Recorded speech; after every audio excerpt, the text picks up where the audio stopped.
3, 2, 1, é nóis. Olá, boa tarde a todo mundo. Boa tarde. Mais uma entrevista, mais um dia de debates da nossa série de entrevistas com candidatos a vereadores da Câmara Municipal do Rio de Janeiro. É o nosso quinto dia, né, de 8 entrevistas. Hoje nós teremos aqui a candidata do PT, Mônica Rabelo. Vou aproveitar esses minutinhos iniciais em que as pessoas estão entrando. Eu mesma vou tentar entrar aqui pelo Facebook no celular para ir acompanhando o que vocês estão falando, porque por aqui eu não posso falar, mas pelo celular eu consigo comentar e conversar um pouco com vocês. Vou aproveitar para explicar mais uma vez como funciona. Nós sempre temos um mediador, que no caso sou eu, hoje, né, Daniela Marmude. Temos sempre um representante da Liguia. Hoje aqui ao meu lado, Arnaldo Bichucher, presidente da Liguia. Sempre bem-vindo, nosso anfitrião de hoje.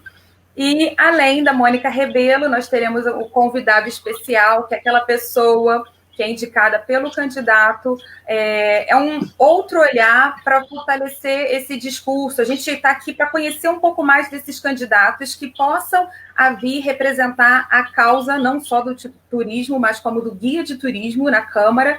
Então, hoje a gente vai ter o José Vulcão como convidado especial, trazendo um pouco mais de informações sobre a Mônica Rabelo. Eu peço também para que vocês aproveitem essa oportunidade para fazer perguntas. A gente sempre começa com um momento de introdução, apresentação dos participantes, depois a gente tem umas perguntas pré-formuladas, só que ao final a gente abre para perguntas dos espectadores. Então, vão escrevendo no chat aí ao lado, que a gente vai tomando conta, a gente vai juntando as perguntas mais reincidentes e a gente repassa para o candidato do dia. Beleza, Arnaldo? Mais algum recado? Não, é isso. Eu vou aproveitar, então, para começar a trazer a Mônica e o Zé Vulcão. Mônica, bem-vinda, Mônica. Boa tarde. Boa tarde. Vou trazer Boa tarde. Mônica. O convidado da Mônica, o convidado do dia, que é o Zé Vulcão. Tudo bem, Zé? Opa, seu microfone está fechado.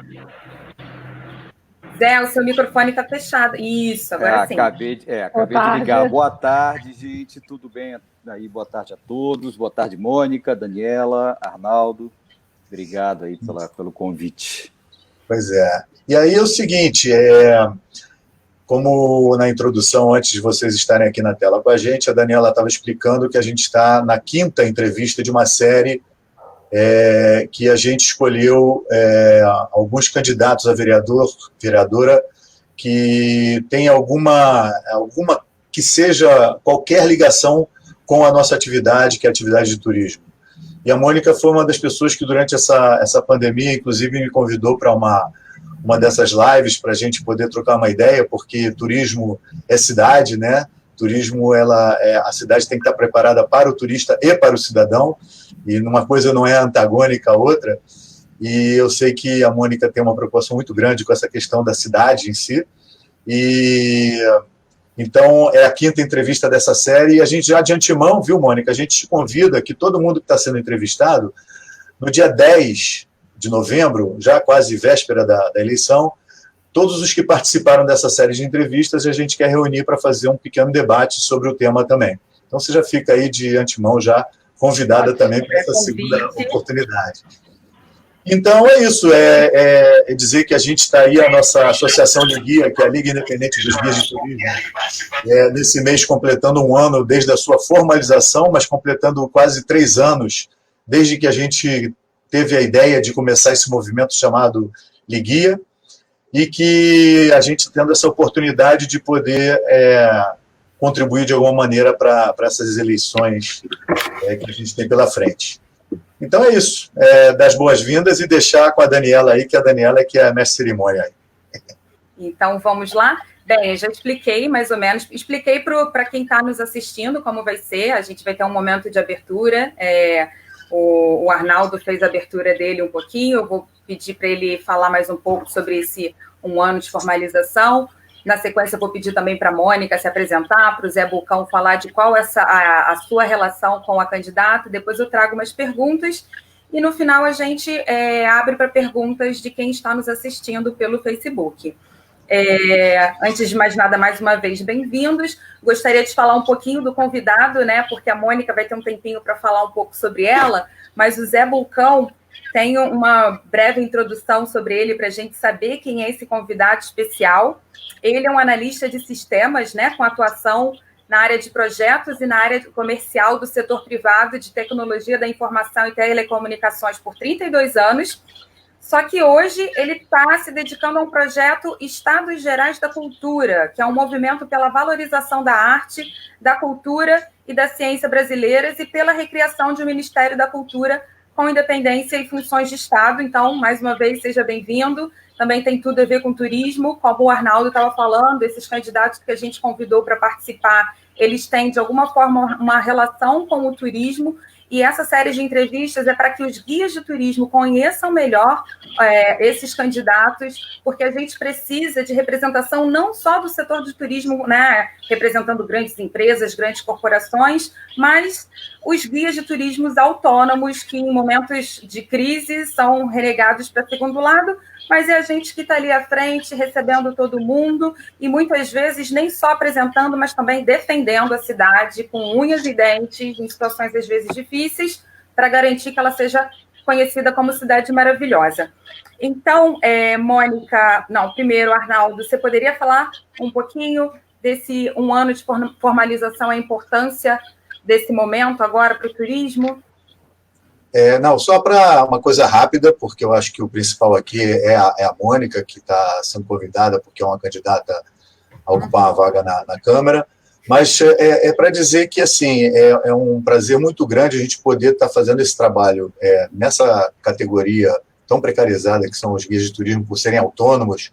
Já passamos de 8 meses sem trabalho, sem renda e sem nenhum tipo de benefício que a CLT protege em outras categorias, mas que a nossa não tem, apesar de termos aprovado no Estado uma lei de renda mínima emergencial sancionada pelo ex-governador, mas até hoje não regulamentada, não paga. No município, a mesma coisa. A gente, na Câmara dos Vereadores, tivemos a aprovação também de uma lei de renda mínima emergencial para os guias. O prefeito não sancionou, mas foi promulgada automaticamente pela Casa por ter expirado o prazo de que ele tinha para sancionar o vetar. Ele nem fez uma coisa nem outra. Mas, de novo, com a desculpa de que estamos às vésperas da eleição, ninguém dá atenção à lei que foi aprovada e promulgada e também não é paga. Então, é um momento muito difícil para os guias, mas, assim, de qualquer maneira, a gente está aqui para contribuir enquanto uma categoria que a gente considera vital nessa atividade. A gente costuma dizer que, utilizando o slogan de campanha do ex-governador, se o turismo é o novo petróleo, o guia de turismo é a plataforma. Essa plataforma precisa de manutenção, de ser trabalhada, para poder, senão a gente não consegue extrair essa riqueza. Então, a ideia é essa, de contribuir não só com um ou outro candidato, mas entendendo que é importante a construção de uma bancada do turismo. Bancada do turismo, não só aqueles que podem ser eleitos pelas pessoas, pelos trabalhadores do ramo, mas também aqueles que, durante a legislatura, possam ser convencidos da importância disso para a nossa cidade e para todos os habitantes também, não só para os visitantes, mas para todos os habitantes da cidade. Então, a ideia é essa, e o que a gente quer é que a gente possa realmente somar e ajudar as pessoas a escolherem positivamente essa nossa nova vereança que vem pela frente. Isso. Então, basicamente é isso. Obrigada, Arnaldo. Bem, feita essa nossa apresentação aqui, eu gostaria de pedir para você, Mônica Rabelo, que se apresente um pouco para quem está nos assistindo, fale um pouco do seu currículo, da sua carreira, da sua história, para que a gente conheça um pouco mais de você.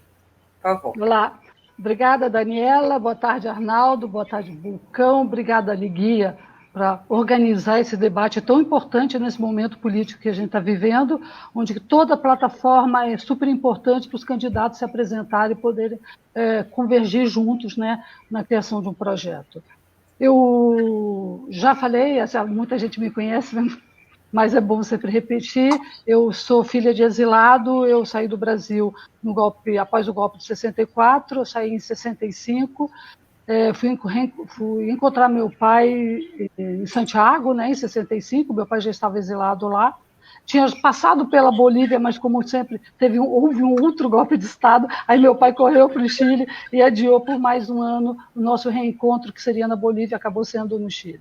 Aí no Chile eu cresci, aprendi, estudei, virei um ser social, comecei a minha militância com a Igreja Católica, militando na alfabetização de adultos, posteriormente passei a militar na esquerda mesmo, me envolvi na esquerda, e esse é um processo que a América Latina viveu muito forte nos anos dos anos 70, início dos anos 70, né?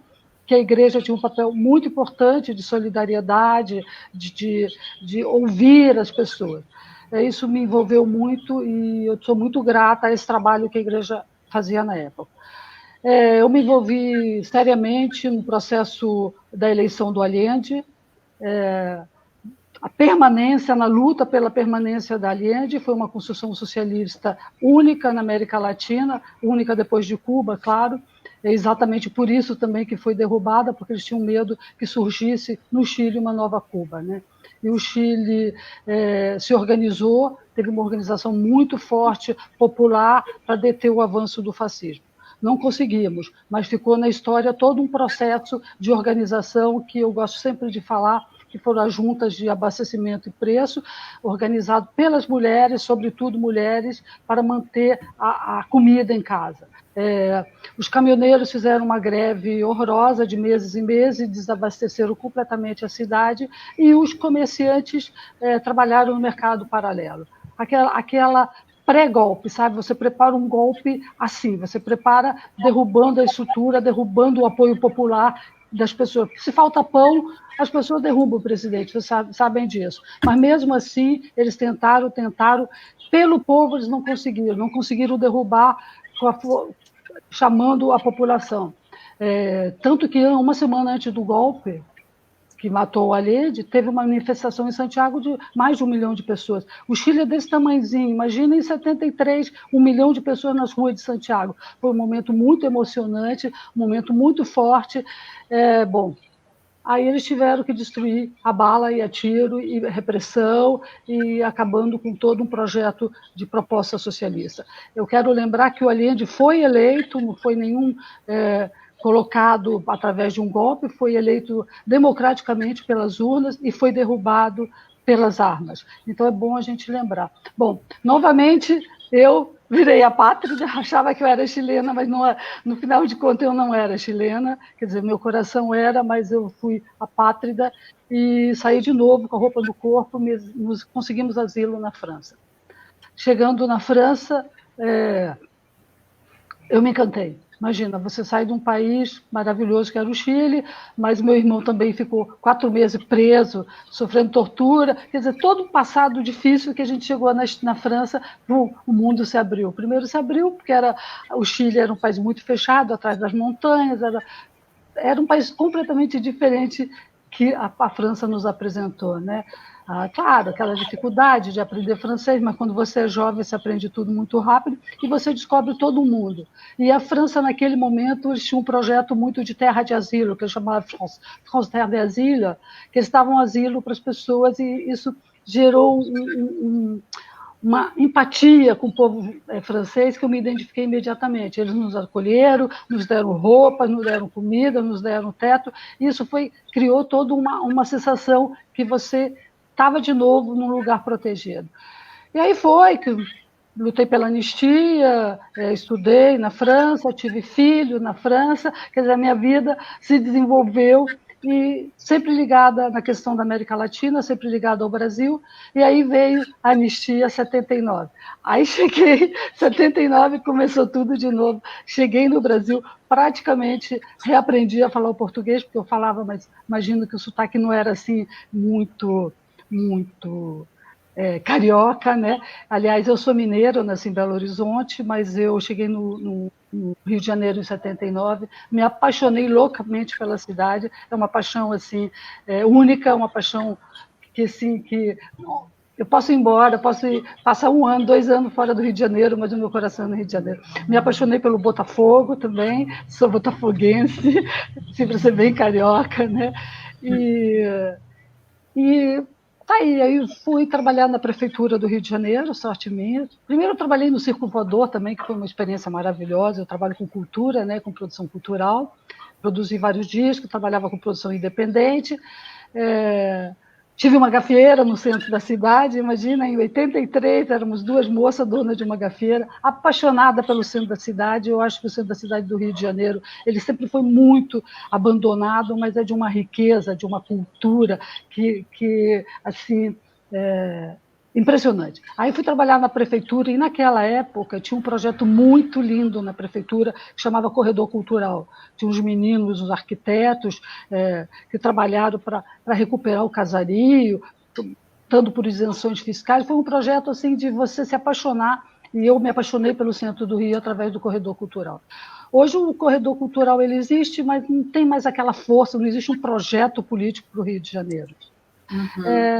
E a minha proposta é exatamente trabalhar o Rio de Janeiro. Por que eu gosto tanto de turismo? Porque o turismo é o espelho da cidade e a cidade é o espelho do turismo. Quer dizer, se a cidade está bem, ela se olha no espelho e o turista também vê ela bem. Então, para mim, é muito importante. Eu sou muito ligada ao turismo. Eu tenho uma irmã que é guia, ela é consultora de turismo, ela tem uma agência pequena, mas ela tem uma agência, ela trabalha com turismo, e um irmão, que hoje em dia ele não está fazendo isso, mas nos anos 80, ele que trouxe o turismo de aventura para Belo Horizonte, ele fazia rapel, trekking, todas aquelas maluquices, acampamentos, desenvolveu o turismo ecológico em Belo Horizonte, e, então eu sou muito ligada a isso, ao turismo. E eu vivi na França, né, gente? Na França tem uma importância enorme o turismo, né? Na França e na Europa, Espanha, França, Portugal, eles vivem do turismo. E isso é isso que a gente tem que trazer para o Rio de Janeiro. A identidade e a cultura, né? Exatamente, exatamente. E é isso que a gente está precisando aqui no Rio de Janeiro, né? Retomar nossa identidade, nossa autoestima. Obrigada, Mônica. E eu gostaria agora que o Zé Bulcão falasse um pouquinho de que maneira você se identifica com a Mônica. Eu vou fazer uma brincadeira. Ele me perguntou, eu falei, é porque eu sou muito simpática.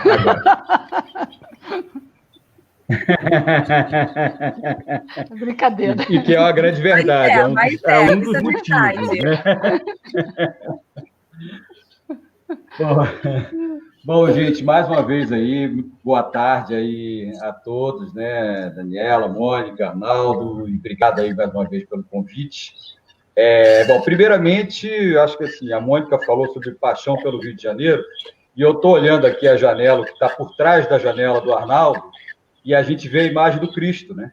E não tem como se apaixonar por essa cidade, né? Acho que é isso mesmo. Inclusive, eu sou nascido em Pernambuco, eu também não sou carioca, né? Mas vivo no Rio há 40 anos. E eu já me dei a liberdade até de me considerar um cidadão carioca honorário, né? Até pelo tempo de casa. Né? São 40 anos de vida aqui no Rio de Janeiro. Inclusive, toda a minha trajetória dentro do campo político se deu aqui no Rio. Né? Eu fui da cidade onde eu sempre votei, onde eu terminei meus estudos, onde eu trabalho desde sempre, estabeleci minhas relações de afeto, e onde eu exerço minha cidadania. Então, o Rio de Janeiro é a minha cidade por excelência, né? Quer dizer, não nego minha origem, muito pelo contrário, né? Sou nascido, como falei, no subúrbio de Recife, numa cidade chamada Jaboatão do Guararapes, que eu adoro, como adoro Recife, mas também me sinto um carioca, me sinto no direito de pleitear a cidadania carioca, né? E quando eu penso no papel público, né, de alguém que compõe o parlamento, né, seja esfera federal, estadual, municipal, o que a gente busca, né, são candidatos que tenham uma biografia limpa, que tenham compromisso, que tenham projetos consistentes e que tenham coragem, né, de exercer aquilo que eu entendo que são as funções primordiais de um parlamentar, né, basicamente fiscalizar as ações, né, do executivo e, principalmente, o papel de traduzir os anseios populares, né, em projetos de lei que atendam às necessidades do maior número de pessoas e principalmente concentrado, né, de forma especial nas pessoas que realmente precisam e que usufruem dos serviços públicos, né, para que possam ter uma vida digna, né, que possam ter, enfim, condições mínimas, né, de igualdade para sobreviver e para, enfim, criar suas famílias e poder exercer a sua cidadania. Isso é baseado nesses critérios que eu, vamos dizer assim, com uma alegria e com muita segurança, eu me declaro publicamente eleitor da Mônica, né? Além de tudo, sou um amigo dela, mas eu tenho outros amigos também candidatos, né? Ou amigas candidatas, mas a minha escolha foi muito baseada nisso, foi muito baseada nessas características pessoais dela como figura política, né? Muito mais do que uma amiga, porque a amizade enfim, ela está acima da questão política, mas a questão política, quando a gente avalia, a gente tem que avaliar sobre esses critérios, né? E foi baseado nesses critérios que eu assim, tomei essa decisão já desde o início, né? Desde quando ela postulou a pré-candidatura dela, por essa absoluta certeza, né? De que teremos na Câmara Municipal uma pessoa que tem toda essa bagagem, não só biográfica, como ela mesma relatou, né, que é muito importante, mas a bagagem também de ter trabalhado a vida inteira muito concentrada, né, em valorizar aspectos da cidade do Rio de Janeiro, do município do Rio de Janeiro, do caráter do carioca, que são muito importantes, né, que é essa alegria, essa vontade de trabalhar, as pessoas gostam do trabalho, querem fazer a cidade ser bonita, ser bela, acolhedora, receber bem, né, as pessoas, turistas, visitantes. Então, é isso aí que me faz muito tranquilamente declarar meu voto pela Mônica. Isso aí. Obrigada, Zé Vulcão. Bem, agora a gente vai às perguntas pré-formuladas, tá? Mônica, essa é para você. Você acha importante eleger uma bancada do turismo? E se sim, por quê? Sim, por quê? Primeiro, por representatividade. Todo segmento tem que ter uma representatividade e cada candidato, cada parlamentar, ele se interessa por uma ou outra representatividade. Por que me interessa o turismo? Como eu disse, o turismo é o espelho de uma cidade. A minha proposta é basicamente que é urgente é o Rio de Janeiro ter sua solvência econômica. Nós temos que ter um projeto econômico viável. O Rio não pode ser uma cidade miserável como está sendo. O Rio não pode ser abandonado. Quem vai gostar de querer fazer turismo numa cidade feia, pobre, suja, abandonada, violenta? Então, para mim, a base de tudo, primeiro, é a recuperação. O Rio de Janeiro é a porta de entrada do Brasil. Sem dúvida, qualquer lugar do mundo que você vá, o Rio de Janeiro é a porta. E por ser a porta, ela tem um peso político muito grande. E o turismo tem esse peso muito grande na representatividade do Rio no Brasil. Então, para mim, o vereador ele tem que ter obrigação de cuidar do turismo, porque cuidando do turismo, ele está cuidando, significa que ele está cuidando do conjunto da nossa cidade. Ele está cuidando da cultura, ele está cuidando da autoestima do carioca, porque você também quer visitar uma cidade onde as pessoas sejam alegres, onde as pessoas sejam felizes, onde as pessoas compartilhem a sua cidade. Eu tenho o maior orgulho, por exemplo, de mostrar aos meus amigos a Urca. A Urca é um lugar que eu digo, gente, se querem conhecer o lugar mais lindo do mundo, venham aqui na Urca. Primeiro, porque é um lugar limpo e um lugar seguro também. Mas tem lugares lindos, lindos na cidade, que você tem medo de compartilhar. Então, para mim, o desenvolvimento econômico passa, sim, por diminuição da violência. Claro que a gente não pode fugir, a violência tem que ser atacada também como violência, não só como emprego e renda. Você tem que cuidar especialmente da violência que tomou conta da nossa cidade, onde a gente teve casos de turistas sendo assassinados porque se desviaram da rota, porque você não pode confiar na rota. Outro dia eu fui buscar material na gráfica, olha só, botei o Waze, aí passou ali na entrada da Mangueira, ali saindo, o Waze avisou, atenção, zona de crime. Cara, a 2 quilômetros de voo passa do centro, do coração da cidade, que é a prefeitura da cidade. Como que você pode ter um Waze que te avisa, atenção, zona de crime? É incompatível com qualquer turismo. Uma região linda, um casario lindo, do lado ali da Leopoldina, e você tem uma advertência dessa. Não pode. A gente tem que combater essa violência, temos que tirar as pessoas da rua, a gente precisa imediatamente devolver a cidade para o carioca e para os moradores. Sim. E por isso que eu falei no começo, né, que nós, como guias de turismo, às vezes a gente defende e não apresenta a cidade, né? Porque a gente tem que mascarar um pouco, equilibrar para a vista de quem está chegando toda essa sujeira, toda essa violência. E você falou do Waze, mas os próprios aplicativos, né, como o Uber ou 99, tem áreas que eles não aceitam pegar passageiros, né? Tem regiões bem próximas aqui do centro que você vai pedir o aplicativo e ele fala, não atendemos nessa área. E tudo isso tem um impacto, né? Arnaldo, quer fazer algum comentário sobre a fala da Mônica? Não é nem questão de querer, né? Isso já é um dever da gente fazer um comentário em cima disso. Primeiro é o seguinte, Zé, aqui, imagina que eu estou em São Conrado, logo eu não tenho essa vista. Isso é um painel que tem na parede ali atrás que parece real. Isso, daqui da onde eu estou não tem essa vista, entendeu? Eu também tenho uma praia aqui atrás. Mas, olha só. Você enganou bem, viu? Eu olhei e falei, boa, gato, eu olhei e falei. Cenário. Muito bom. Bom, o que acontece? Eu tenho comentado muito que a gente tem bancada da bala, bancada do boi, bancada da Bíblia, né, as bancadas dos beis. E olha, a gente não está muito longe de ter bancada da milícia, ou do tráfico, ou bancada sei lá, do poder paralelo.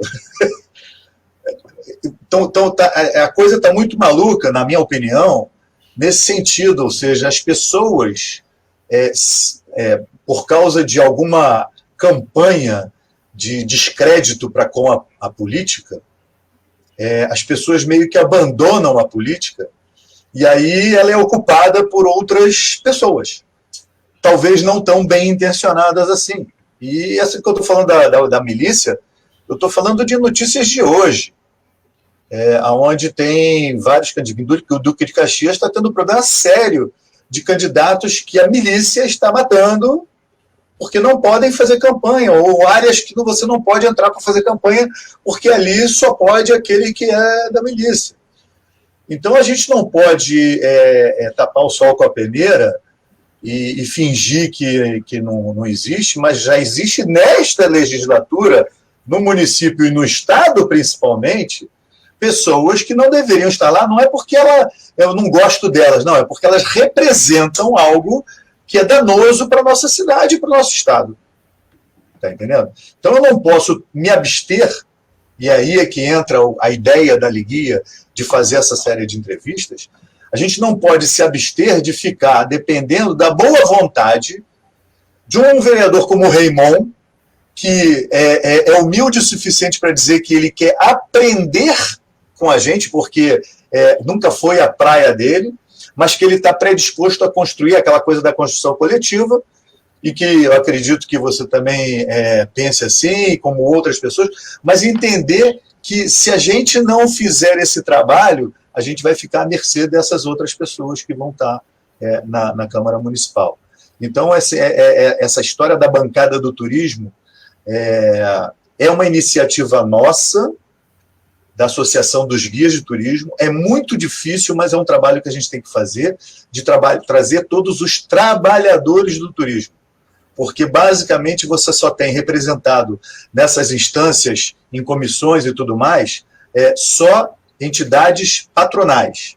Nada contra, mas a gente precisa ter uma representação das pessoas, dos trabalhadores dessa atividade, desse ramo, porque senão a gente vai continuar patinando do jeito que a gente patina há anos, que o estado do Rio de Janeiro só recebe em torno de 6 milhões de turistas estrangeiros ano, e enquanto outros países recebem 10 vezes mais. Então, como diz o nosso companheiro Christian, que é diretor da Liguia, aqui é possível a gente perder dinheiro com a cidade cheia de turista. Isso é incrível, mas infelizmente é uma verdade. Então, a ideia dessa construção de uma bancada do turismo vai nesse sentido. A gente tem que realmente assumir essa briga e, como eu disse, não só elegendo pessoas comprometidas, mas com que depois a gente possa convencer cada um dos outros vereadores da importância e do quanto o turismo tem que ser a mola mestra de uma cidade, porque como a Mônica estava falando, se você falar de a questão sanitária, está falando de turismo. Falou de segurança, está falando de turismo. Falar de saúde, está falando de turismo. Falar de educação, está falando de turismo. Então, assim, o turismo ele tem esse poder de transformar uma cidade que seja boa para habitantes, cidadãos e visitantes, turistas. Uma coisa não é antagônica à outra. Então, sim, basicamente é isso. Aqui nos comentários no chat, o Everaldo Costa fala: o turismo traz renda, renda possibilita bem-estar social. O turismo pode e deve ser fator de redução de diferenças sociais, né? E conjugando com o que a Mônica falou também, Rio de Janeiro é a porta de entrada do Brasil, né? Uma potência não só local, vai se cuidar, vai trazer retorno para o país todo, né? Bem, preparada para a próxima pergunta? Vamos lá. Até me perdi aqui nos papéis. Está aqui. Bem, na sua opinião, que ações provenientes da Câmara dos Vereadores podem contribuir para um turismo que seja positivo para turistas, para os cidadãos e para que a cidade se mantenha maravilhosa? Eu tenho algumas propostas, mas eu gostaria também de lembrar que os trabalhadores do turismo, os guias, os trabalhadores vivem a cidade, né? Eles conhecem profundamente a cidade porque eles estão lá no dia a dia, eles trabalham batendo perna, literalmente, eles trabalham fazendo turismo. Mas não é isso, é brincadeira, eles trabalham batendo perna. E para responder um pouquinho ao Arnaldo, para você conseguir, Arnaldo, essa é uma das minhas propostas, mas para todas as áreas, tem que ter conselhos institucionais montados com representatividade. Só o único jeito de ser ouvido em uma Câmara de Vereadores, ouvido em uma LERJ, são conselhos organizados. A sociedade organizada de uma forma institucional para batalhar com todos os vereadores. Não vai ser um vereador, não vai ser a bancada, mas se você tem um conselho de turismo criado com donos de hotéis, guias de turismo, você institucionalmente você passa a ter uma força. E é isso que eu estou brigando, que exista de novo essa representatividade, que cada setor ele seja representado de uma forma organizada. A sociedade civil organizada, aí ela vai poder brigar com força, ela vai poder ser recebida. Aqui está falando aqui a conselheira de turismo da cidade, ela vai ser ouvida e ela não vai ser destituída rapidamente, vai ser eleita por um período, sei lá, uma forma da sociedade organizada para poder discutir. Mas voltando, o que a gente pode fazer? Gente, política pública. São as políticas públicas. Primeiro, política pública para o combate à violência. A cidade, o município tem que se discutir com o Estado e organizar uma forma de combater a violência. Segundo, política pública para o combate à miséria. Nós temos que combater a miséria, nós temos que criar uma renda mínima e nós temos que dar moradia. A gente tem que ocupar esse centro da cidade, dar um jeito de transformar em moradias populares. A gente precisa ter política pública para combate à miséria. E a gente precisa de políticas públicas também para a formação de profissionais. A gente precisa trazer novos profissionais, a gente precisa ampliar o nosso mercado.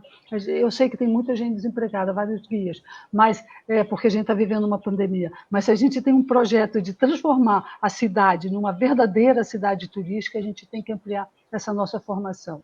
Eu vejo assim, e desenvolver o turismo cultural, o turismo gastronômico e, sobretudo, cobrar do executivo uma agenda duradoura de grandes eventos. Não grandes eventos tipo Copa do Mundo, essas coisas, não. Grandes eventos que você possa trazer um encontro de médicos. Aí você traz 300 médicos do Brasil.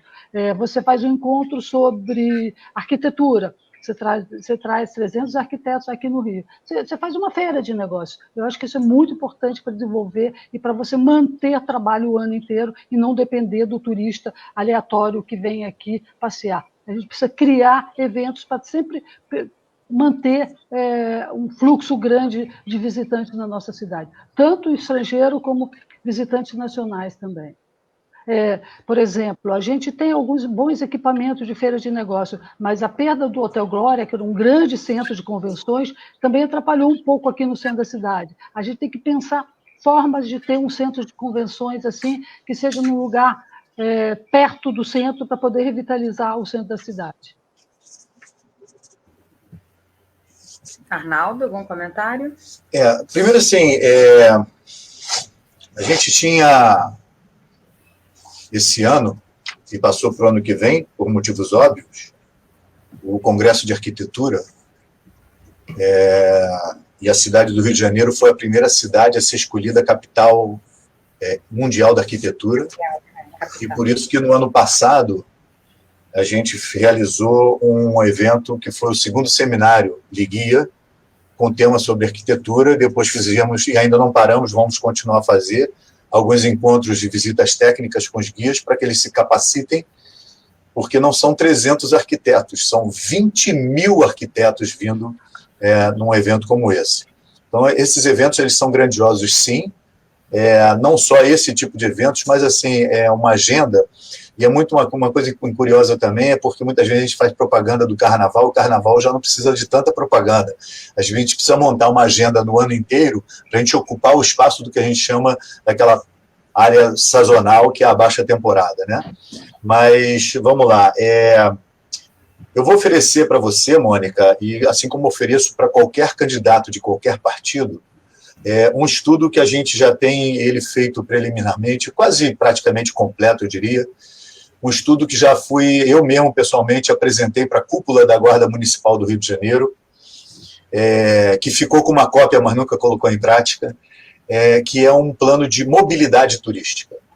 Quando eu falo de mobilidade turística, parece que eu estou falando somente do turismo, mas a gente sabe que a atividade, quando a gente tem a cidade muito cheia, a gente tem uma quantidade de transporte carregando essas pessoas de um lado para o outro, essas pessoas cruzando a cidade em todas as regiões.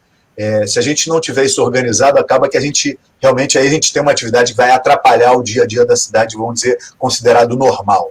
Então, essa mobilidade turística ela influencia na vida do cidadão também. Então, esse é um plano que a gente considera um plano bastante objetivo e prático. E é engraçado que as pessoas ainda estão um pouco doentes com relação a essa coisa de que se você fala uma coisa, você é de esquerda, se você fala outra coisa, você é de direita. Eu queria dizer que, quando eu falo de mobilidade turística, eu me lembro do asfalto.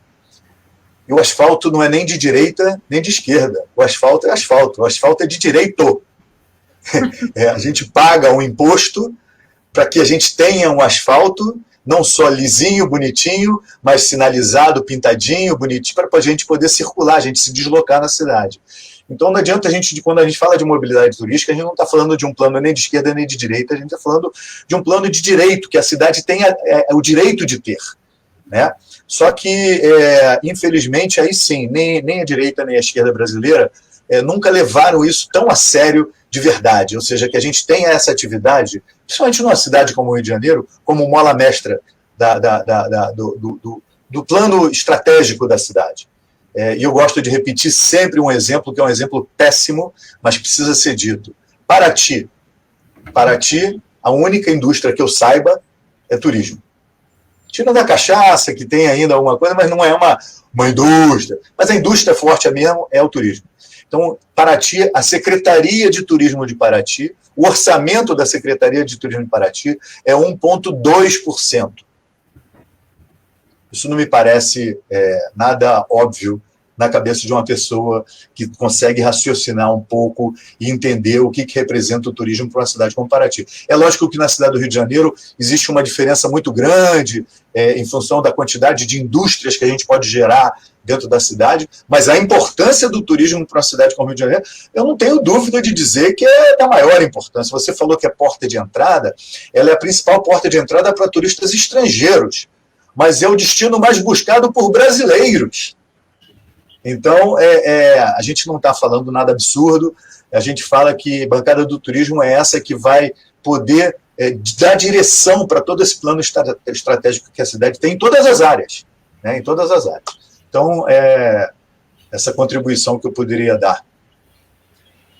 E agora, eu vou perguntar para o Zé Bulcão se ele continua concordando com a Mônica. Deixei ele quietinho ali por 2 perguntas. E agora eu quero os comentários dele sobre tudo que foi dito até agora e se ele gostaria de acrescentar mais alguma coisa.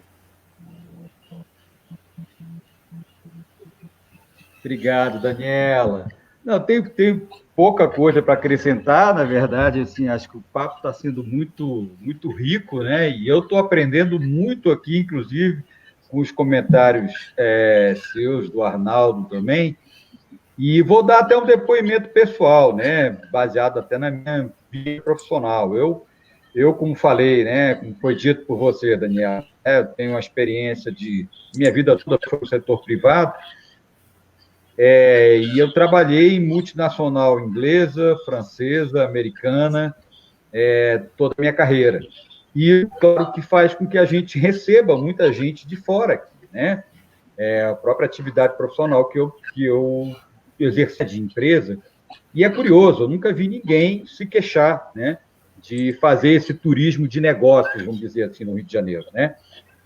Para a gente ver como a cidade ela é rica, né, em atender todo tipo de gosto, né, todo tipo de freguês, né? A gente sabe que por características culturais, muitas vezes o europeu tem um tipo de turismo que o atrai, o americano tem outro, enfim, os países asiáticos às vezes têm outros interesses, e assim, nunca vi ninguém chegar e dizer, poxa, mas eu saí daqui frustrado. Muito pelo contrário, as pessoas se encantam. Até hoje eu tenho amigos estrangeiros que vêm aqui no Rio, algumas vezes ficam na minha casa, e assim, tem aquela liberdade de viver a cidade na rua. Isso eu acho que é a grande característica que o Rio de Janeiro tem, né? O Rio de Janeiro é uma cidade aberta, apesar de, como muito bem definiu o nosso querido jornalista Zuenir Ventura, é uma cidade partida, e de fato é uma cidade partida, né? Mas mesmo com essa característica que nos entristece, de certa forma, ela é uma cidade muito receptiva. Você vai para qualquer lugar, né? Você vai para a Zona Sul, centro, subúrbio, as pessoas estão sempre querendo receber as outras pessoas, abrir a porta da sua casa para tomar uma cerveja, ouvir uma boa música.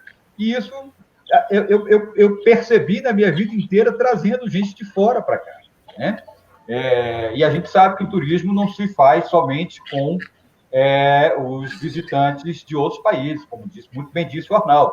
Tem todo um turismo local, nacional, né, de gente, inclusive, que vem de outras cidades do Rio de Janeiro, ou que vem de outros estados, e que se encantam com o Rio de Janeiro. Então, assim, eu acho assim, o Rio é a capital da cultura e das artes, né?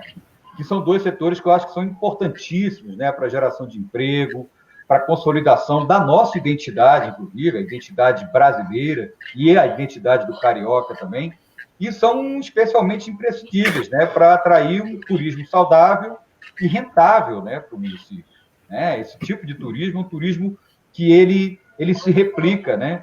Quando você tem o turismo com causa, né? A pessoa vem para cá, como disse o Arnaldo, para um congresso de arquitetura, vem para cá para um festival de cinema. Ele volta, né? Ele volta porque ele sabe que aquela cidade vai oferecer, além dos seus pontos turísticos e da sua riqueza patrimonial histórica, que é inegável no Rio de Janeiro, vai oferecer eventos, né? Que é muito importante também que se tenha evento.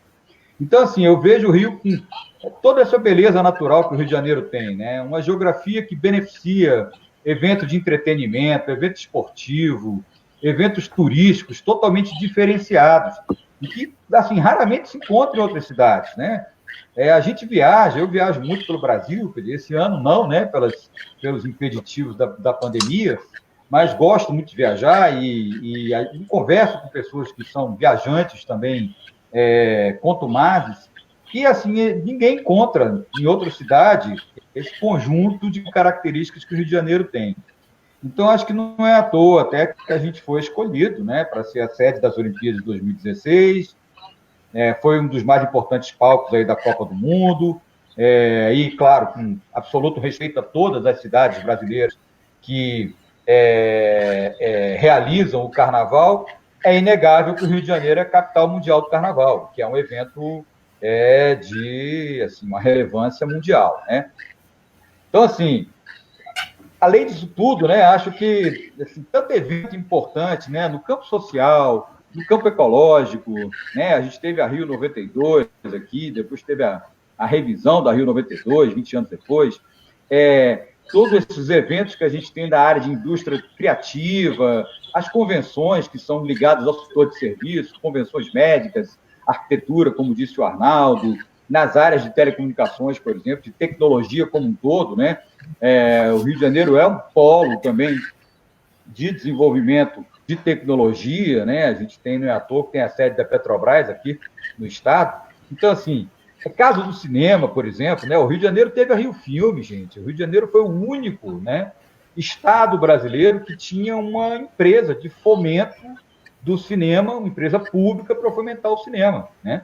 Tinha a Embrafilme, que é a empresa nacional, e nenhum outro estado tinha uma equivalente a uma Rio Filmes, e que, infelizmente, ela se desmilinguiu, né, com administrações equivocadas, né? Então, assim, todos esses eventos culturais e artísticos, e que eu acho que são intimamente ligados ao setor turístico, tem no Rio de Janeiro a sua casa. Então, acho que é preciso que a gente tenha na Câmara Municipal gente qualificada, né? Gente que entende do setor cultural, que entende do setor artístico, que quer entender do setor turístico, se é que não entende já, para poder propor e realizar projetos, alavancar junto à sociedade um setor que é tão importante para a nossa economia local e para o bem viver das pessoas, né? Tá aí o exemplo, né, das lives, né, os eventos online que a gente tem visto aí, produzido tanta coisa bonita, né, realizada durante a pandemia para confortar as pessoas, muita gente que está isolada em suas casas, muita gente que chega cansada, até esgotada do trabalho, e, sabe, não tem como abrir mão, assim, daquele trabalho estafante, né? Cultura, e podem usufruir. arte. Exato, né? Podem usufruir disso, né? Dessa beleza natural do Rio de Janeiro, podem viver isso de alguma forma.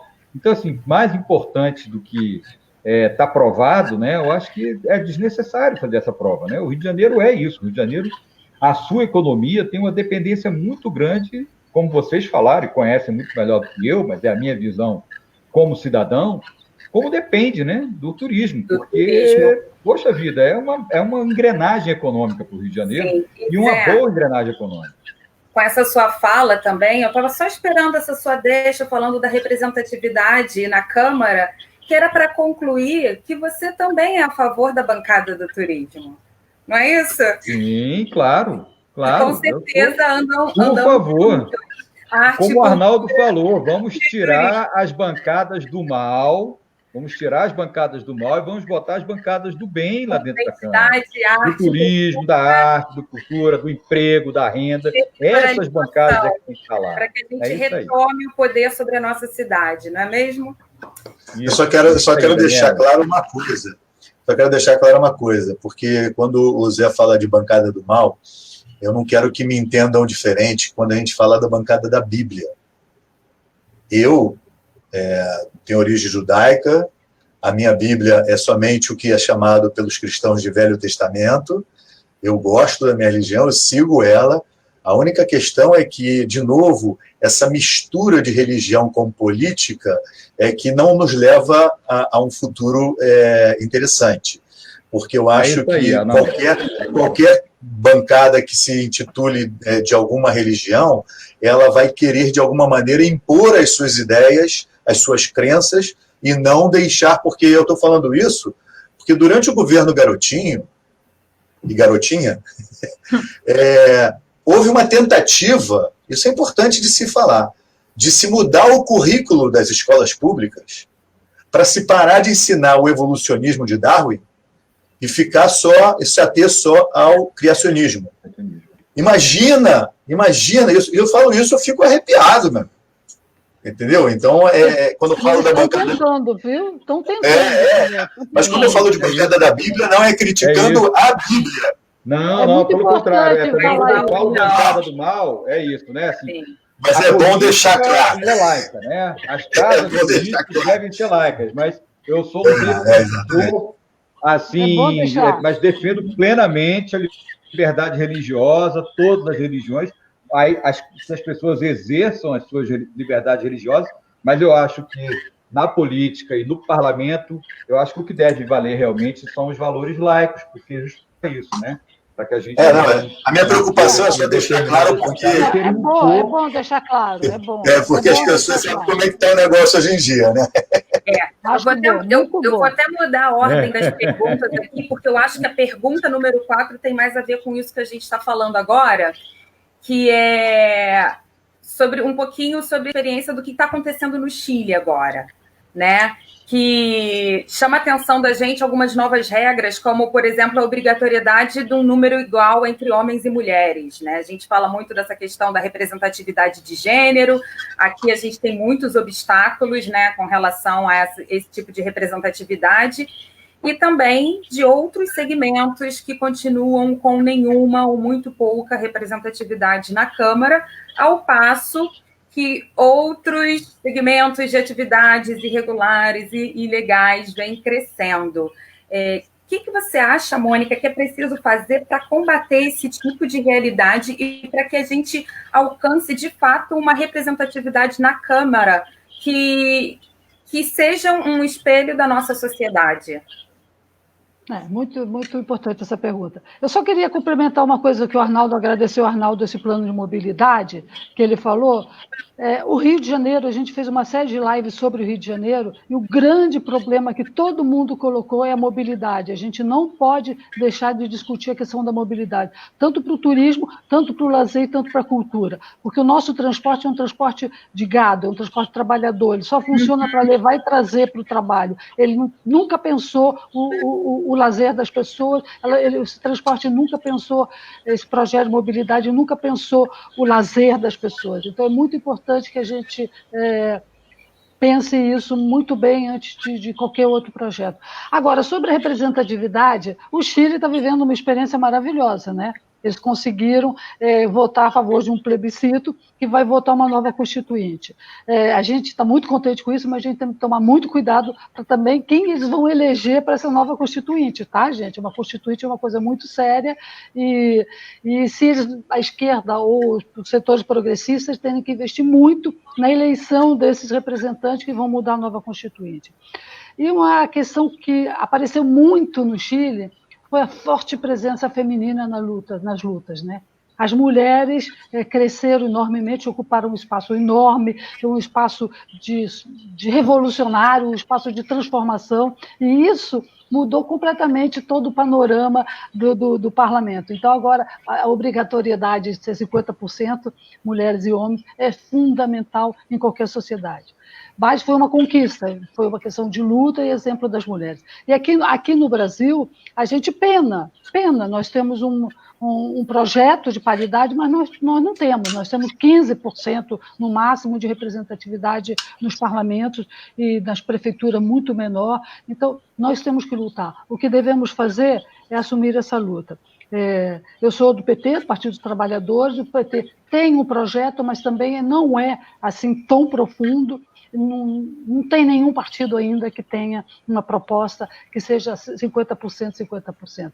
Mas cabe a nossa luta, e eu vou te dizer que as mulheres no Brasil também estão tomando um papel importantíssimo na militância, elas estão nas ruas, estão nas lutas, na campanha, por exemplo, pela liberdade do Lula, 80% da militância era as mulheres, então elas têm que sim ter um papel fundamental nessa mudança. O que fazer? Só cotas não resolve. Ajuda. Agora, com a lei que a Benedita até passou, a lei da cota dos negros, isso é importantíssimo, porque você passa a dar visibilidade. Mas ainda não estamos, então, falando que existe uma paridade, nem das mulheres, nem dos negros. Ainda é uma conquista que a gente vai ter que lutar muito, e politicamente, e a gente cobrar nosso papel, tá? Nosso papel fundamental na participação das mulheres nas lutas, e do segmento, são mulheres, não, os negros também. Negros, trabalhadores, todos os segmentos deveriam ser melhor representados, né? E essa política que você falou, da política que está acontecendo, a nossa representação aqui na Câmara de Vereadores, realmente, ela representa uns setores estranhos, economicamente estranhos. Não quero dizer que seja uma bancada de milicianos, mas tem umas forças realmente que defendem interesses estranhos à democracia, interesses republicanos. E é isso que a gente tem que lutar, porque isso afeta o meio ambiente. A gente está vendo uma série de construções ilegais na área de proteção ambiental. A gente está vendo uma opressão das pessoas. Você ter o direito de ir e vir está sendo questionado. Você tem que pagar pedágio, você tem que pagar direito ao acesso ao gás, ter acesso às ruas. Isso não é republicano, e nós temos que lutar para que seja uma bancada que lute pelos interesses da nossa república, que sejam interesses democráticos e republicanos. Passa por aí. Obrigada. Arnaldo? Eu acho que a palavra-chave, apesar de ter sido um pouco popularizada demais, é a diversidade, né? A diversidade continua sendo a chave do negócio. Eu acho que é a única maneira da gente combater o que a gente chama de fascismo e, em particular, o nazismo, propriamente dito, é quando a gente fala de diversidade, porque é exatamente o oposto, né? Não é você selecionar alguém que seja melhor do que o outro. Não, ao contrário. Quanto mais diferentes, melhor. Né? Enquanto algumas pessoas não assumirem essa possibilidade do quanto soma essa coisa da diversidade, a gente ainda vai viver enfrentando algumas opiniões que às vezes não são lá muito legais. Mas também eu sou obrigado a dizer o seguinte, que quando a gente fala de diversidade, eu não tenho, quando eu vou discutir política, ideologia com alguma pessoa, eu gosto de discutir com pessoas que pensam diferente de mim também, entendeu? Mas, assim, eu gosto de discutir com pessoas inteligentes, não é com qualquer pessoa. Pessoa inteligente não é que tem diploma, estudo, não. São pessoas que conseguem ter uma percepção, uma dimensão maior do que as coisas que nos envolvem, entendeu? Então, assim, a pessoa pode ser liberal, pode ser conservador, se assumir de direita, o outro de esquerda extrema, o outro pode ser o que ele quiser, mas contanto que ele tenha inteligência o suficiente para a gente trocar ideias, porque aí é que entra a chave do que a gente chama de democracia também. Porque se a gente não tiver o diferente debatendo os temas, aí fica monótono demais, fica muito chato também, entendeu? E é por isso que, por exemplo, quando a gente fala de democracia, a gente está falando de alguma coisa que é completamente oposta a uma ditadura. Então, são coisas que realmente são muito diferentes. Então, quando a gente fala de diversidade, essa história lá do Chile me chamou muita atenção. Não me chamou muita atenção, quer dizer, lógico, o número de pessoas, quase 80% da população, querendo a mudança de uma constituinte, que a gente entende que é uma coisa muito complicada. Aqui no Brasil, tem gente que defende uma nova. A constituinte se não faz de 10 em 10 anos, entendeu? Não é assim. Mas a que está lá, ela está desde a década de 70 e foi produzida por um poder autoritário. Então, quer dizer, ela precisa realmente respirar novos ares. E nessa de respirar novos ares, tem duas coisas que me chamam a atenção e que aqui poucos são os políticos que têm coragem de defender. É isso que a gente estava falando. Se a gente está falando de gênero, e gênero independente de opção sexual, a gente tem que dar 50% para homem e 50% para mulher. Isso não tem que ficar discutindo se é certo ou se é errado. É assim, pronto, acabou. A nossa sociedade é feita de meio a meio. Meio mulher, meio homem.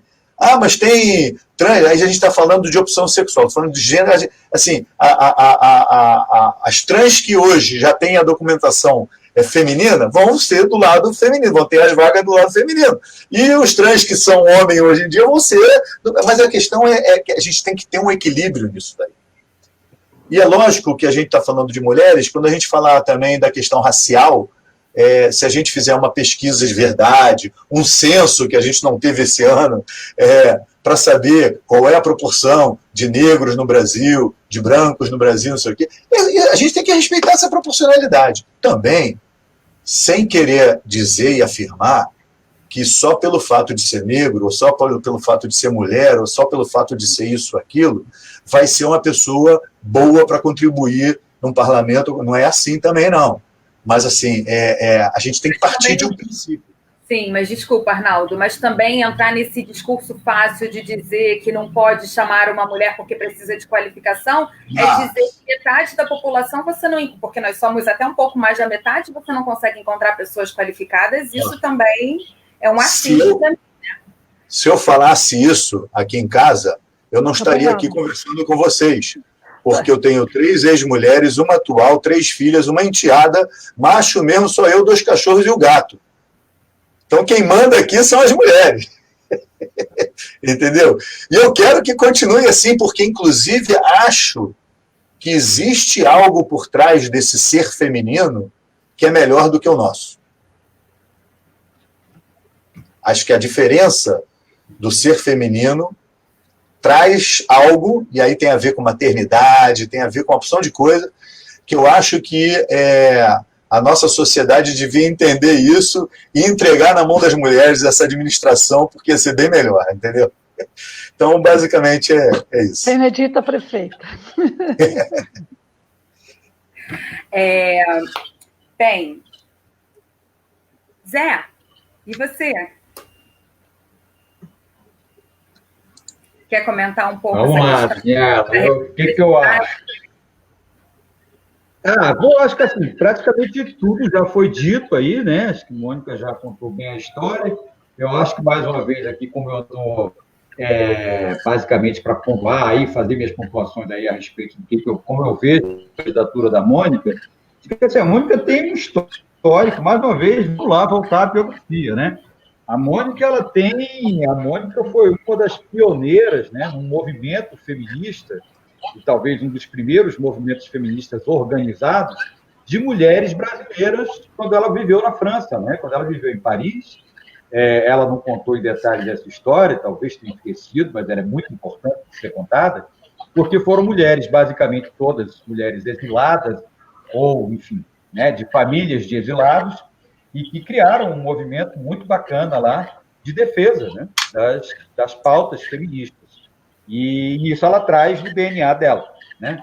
Então, mais uma vez, o caso do Chile, né, eu acho que assim, é mais uma demonstração do quanto a população chilena desejava essa mudança, né, se livrar, né, de uma Constituição que foi construída sob a égide da violência, da tortura e do autoritarismo, para buscar uma nova Constituinte, que, como vocês disseram, é complexa, e é mesmo, mas que seja elaborada, né, dentro de um ambiente democrático, né?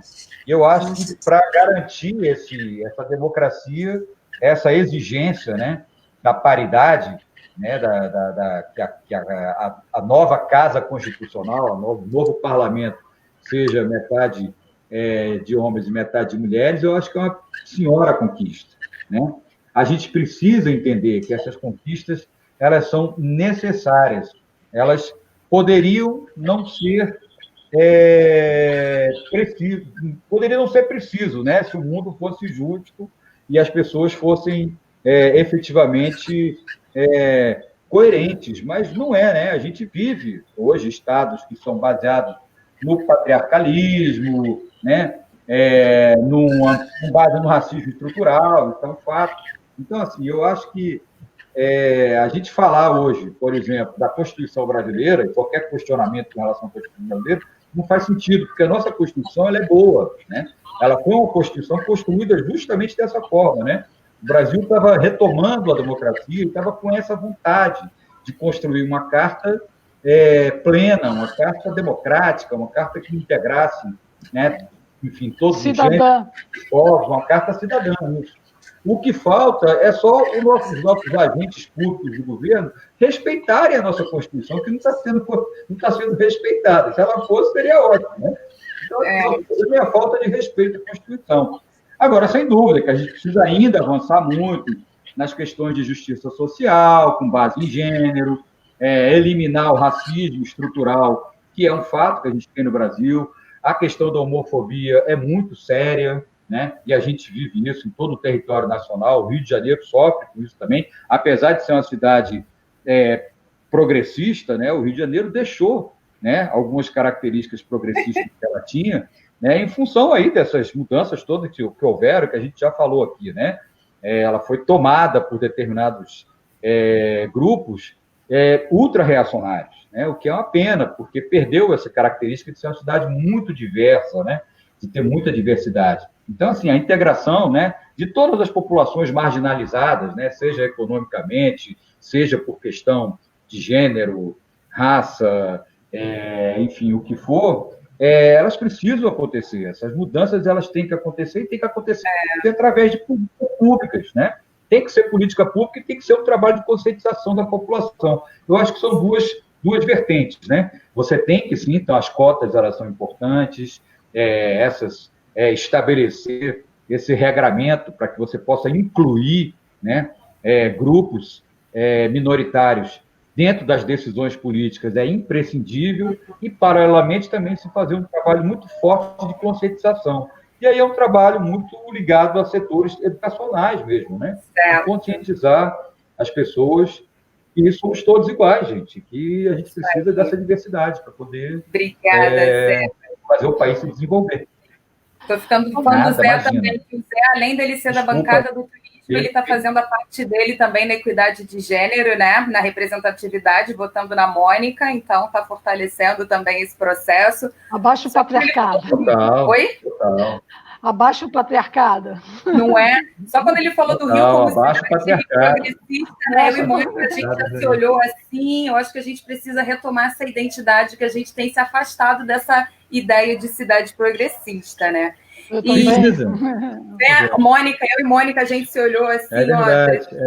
O feminicídio aumentando, a violência contra as mulheres, a cidade não é mais aquela cidade, viu? Está com uma característica aí um pouco estranha. Bem, só para fechar essa questão também da influência do Brasil, é uma pena.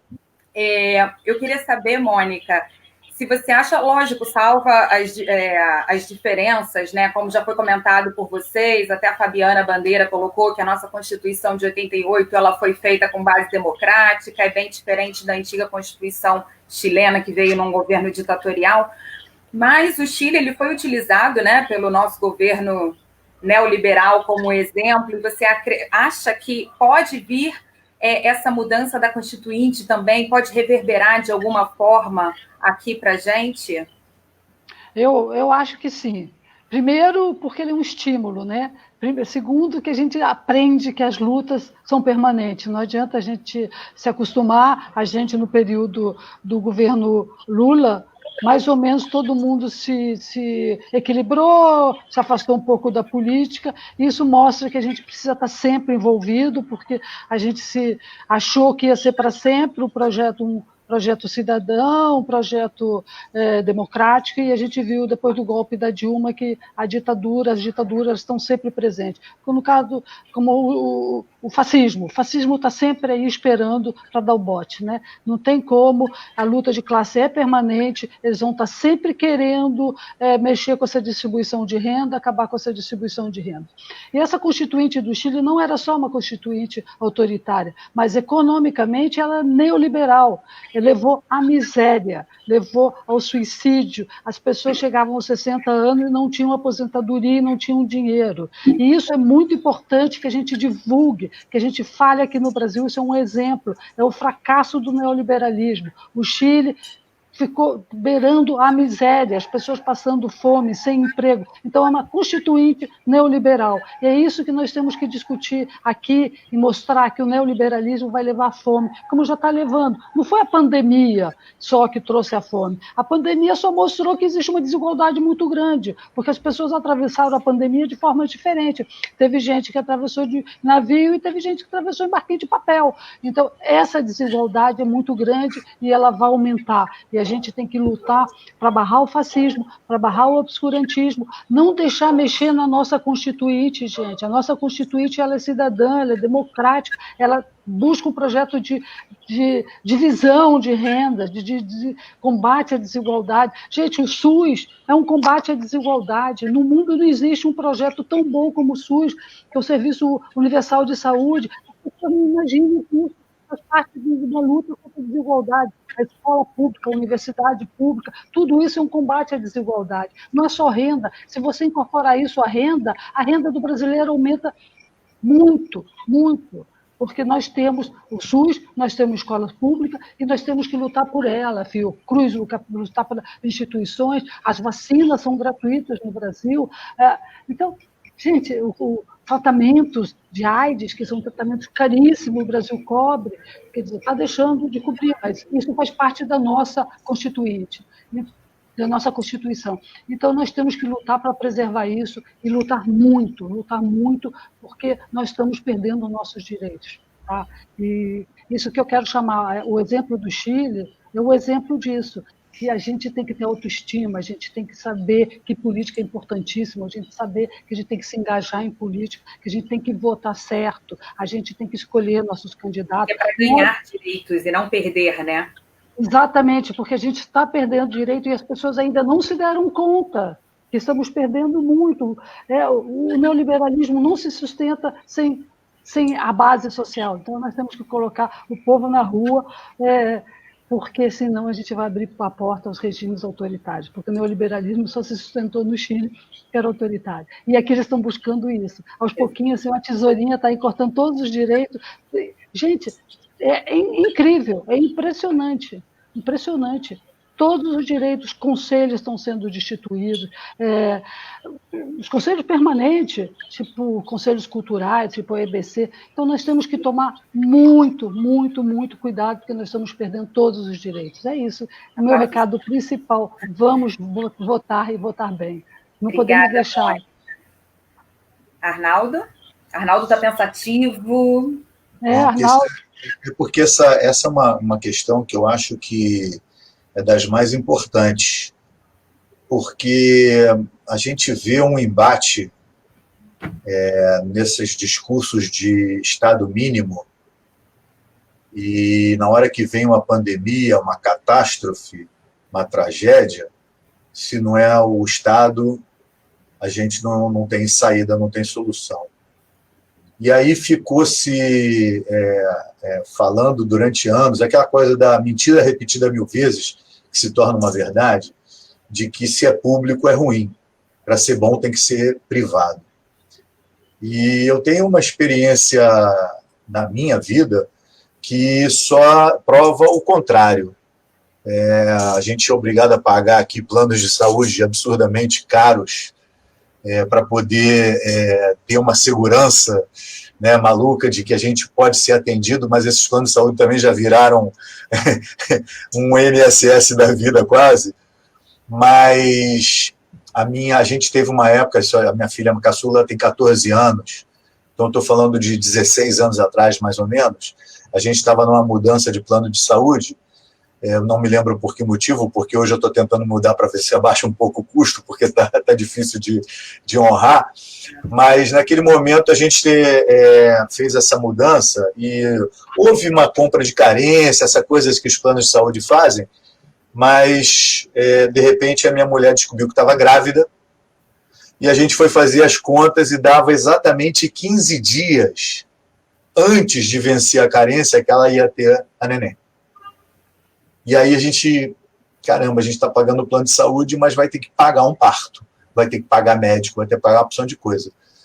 E aí a gente foi apresentado para a escola, para a maternidade escola, ali em Laranjeiras, que tem todo um regramento para que a mulher possa ter a criança lá, ela tem que fazer todo o pré-natal muito direitinho, não pode faltar nenhuma reunião, nenhuma consulta, nada, tem que fazer tudo dentro do esquema.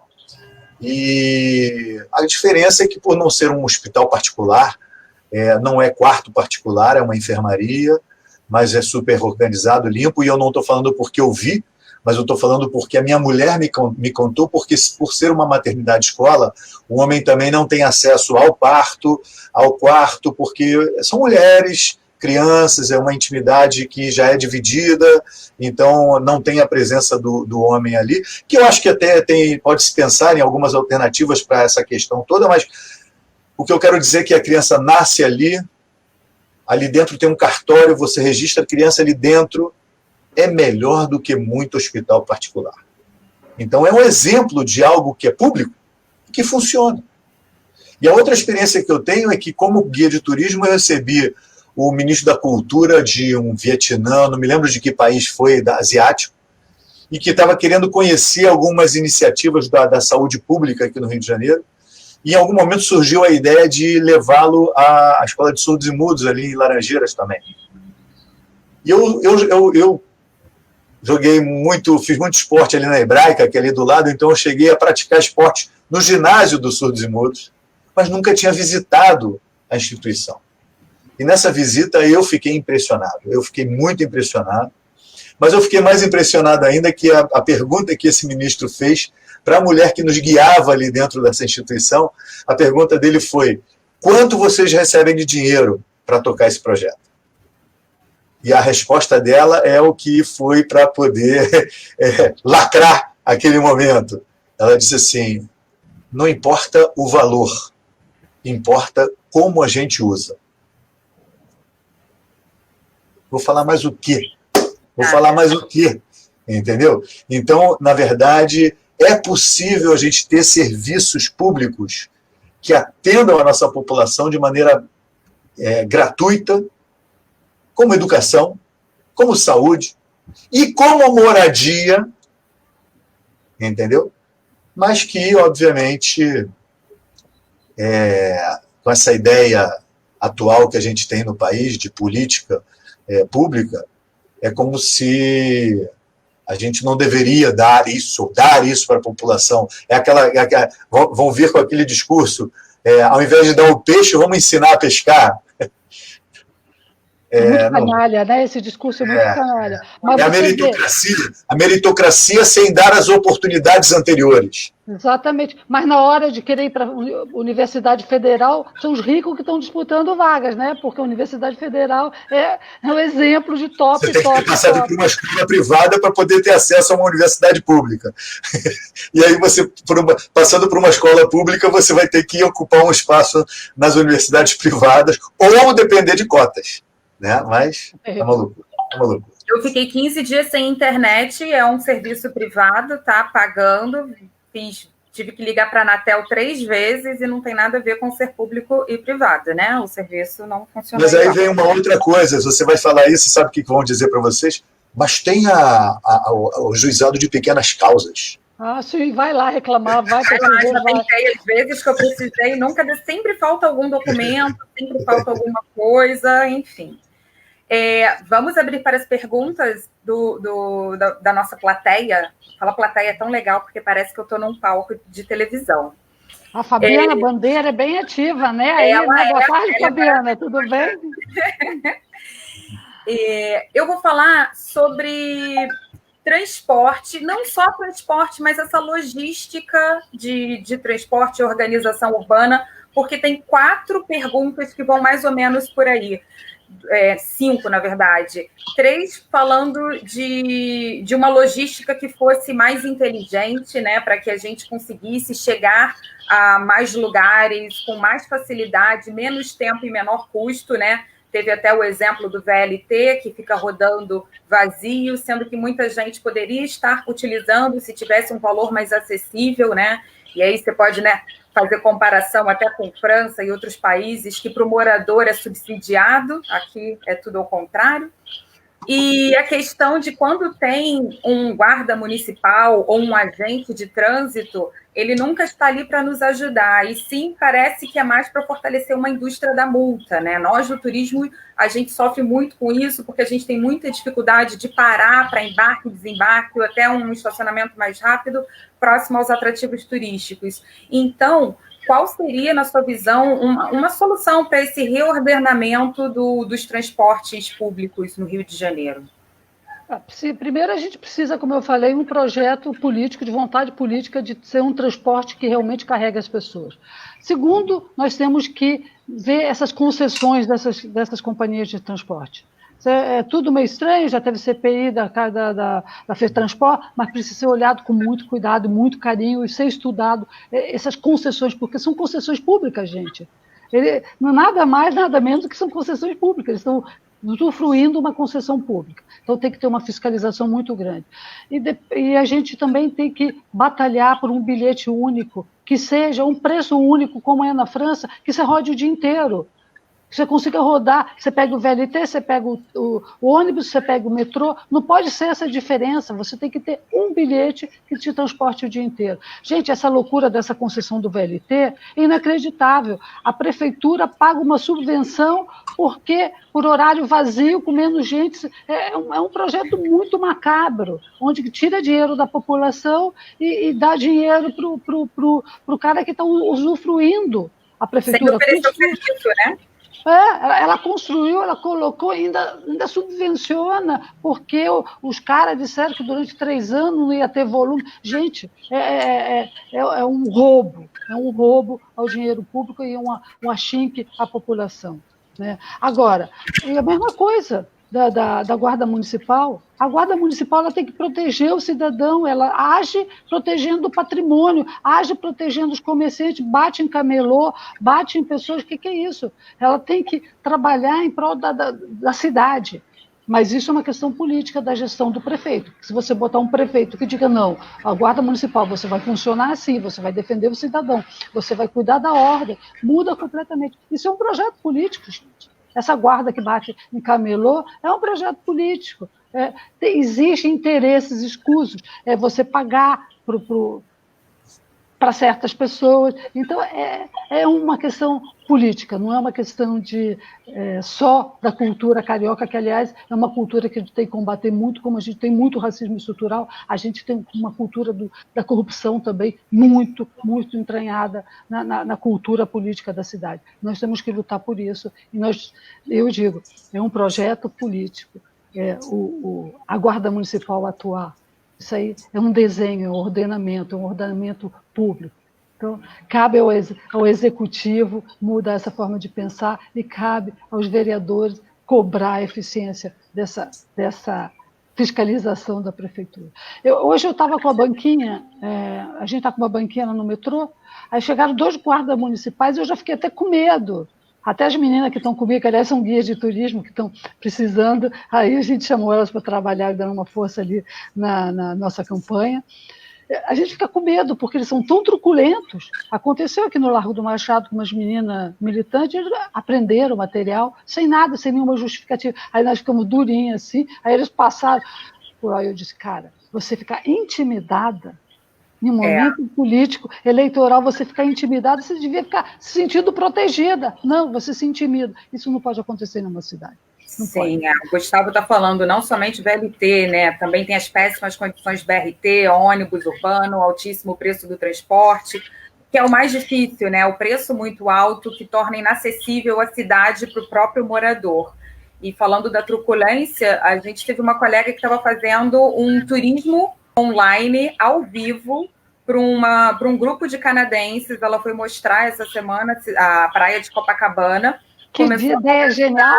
Sim, eles adoraram. Ela estava mostrando Copacabana, conversando com os ambulantes, com os vendedores, enquanto ela conversava com um dos vendedores que mandou um beijo, né, para o casal, que a moça estava fazendo aniversário, veio a guarda e levou todos os produtos dele ao vivo, assim, na frente de todo mundo. É uma truculência. É uma truculência, né?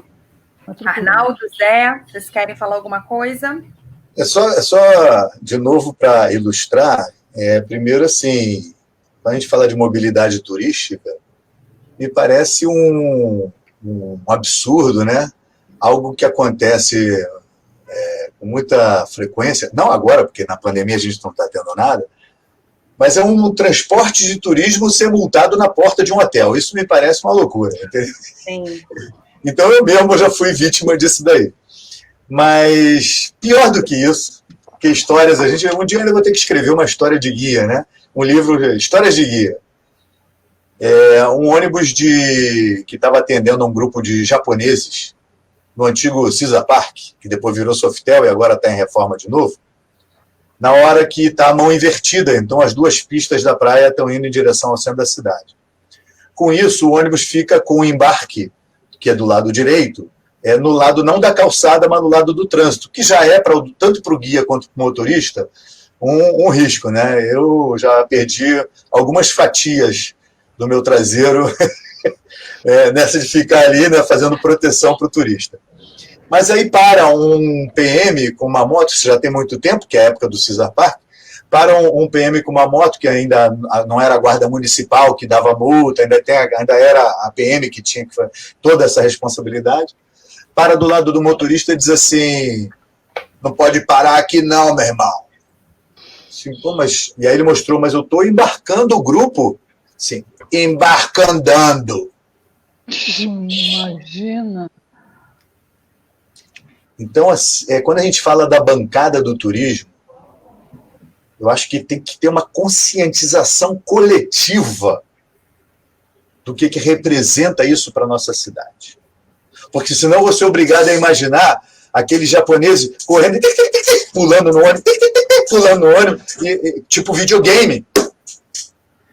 E, Arnaldo, se eles parassem para conversar, né, um dia com guias, viriam que esse seu relato não é uma exceção, né? A gente vive isso. E, ó, essa é uma de algumas histórias. É impressionante, impressionante. Zé, não quer fazer um comentário? Está ali sem acreditar. Não acredita, Zé, é verdade. Estou aprendendo muito aqui.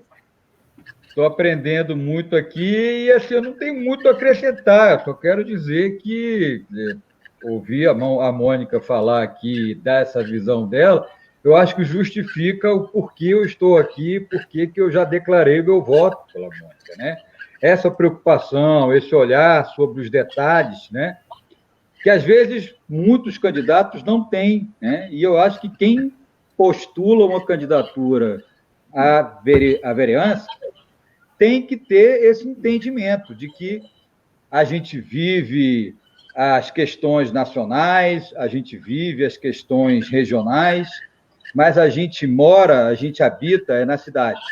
Então, vereador tem que conhecer a sua cidade e tem que ter interesse, principalmente, por aquilo que é também do interesse de quem vive na cidade. Então, são esses pontos que me fazem realmente acreditar muito na candidatura da Mônica, apostar muito na candidatura dela, como ela tem esse olhar, né?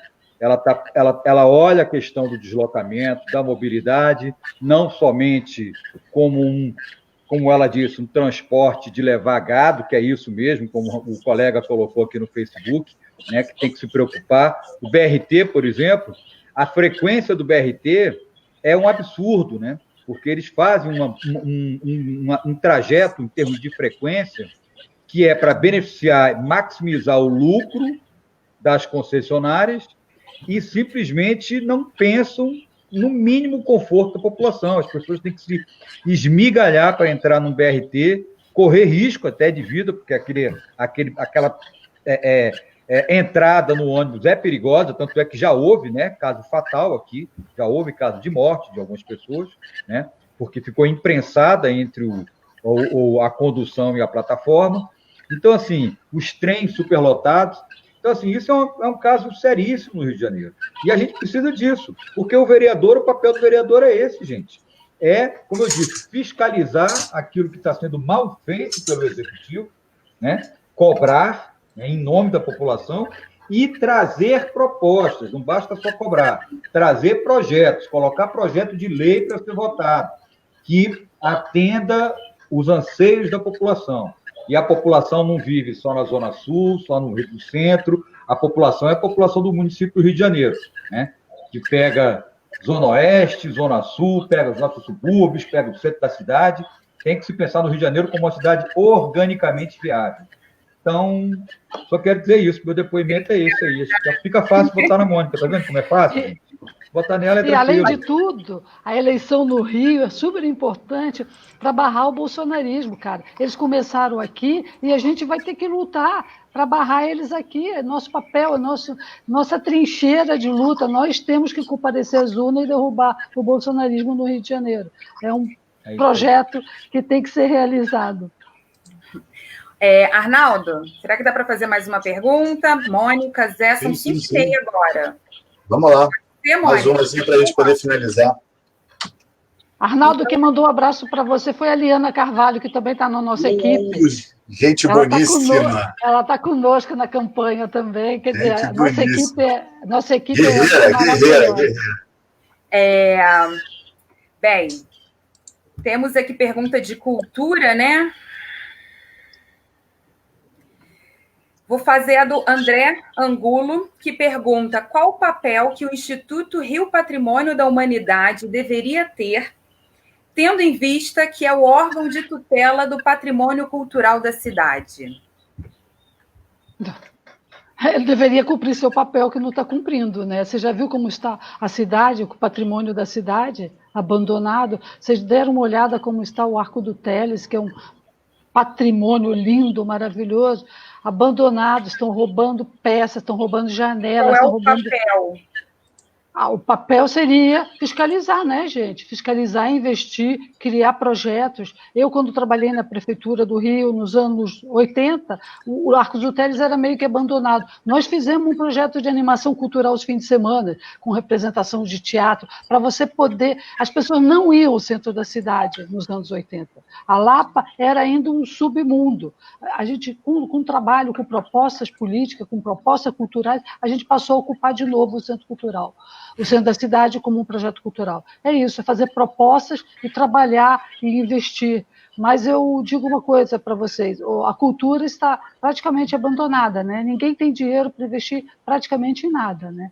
Não estou defendendo nem atacando, mas o lado cultural do país está completamente largado. Arnaldo?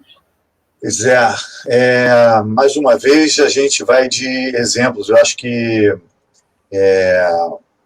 a Liguia acertou em cheio quando no ano passado, e o próprio André que fez a pergunta foi um dos que participou ativamente, a gente construiu o projeto Selarón Pedaços do Mundo, que é um projeto de restauração, preservação e ordenação daquele atrativo que hoje é o terceiro lugar mais visitado da cidade, quando a gente tem turismo, mas que a prefeitura, o município devia estar fazendo o que a gente fez. É um bem tombado provisoriamente, mas a gente criou um projeto que a gente conseguiu inscrever no programa BNDES+, em que entrou no match funding no ano passado, exatamente há um ano atrás. A gente estava fechando um match funding em 3 meses de arrecadação de fundos para tocar a primeira fase desse projeto, que é enorme, para tocar, na verdade, 10% do que é o projeto, que é o inventário daqueles azulejos, é o mapeamento, tudo para que a gente possa começar a intervir naquele atrativo, porque não pode tocar nele enquanto você não tiver todo esse trabalho feito, mas um trabalho que deveria ter sido feito pelo poder público, de uma cidade como o Rio de Janeiro, e que não é feito.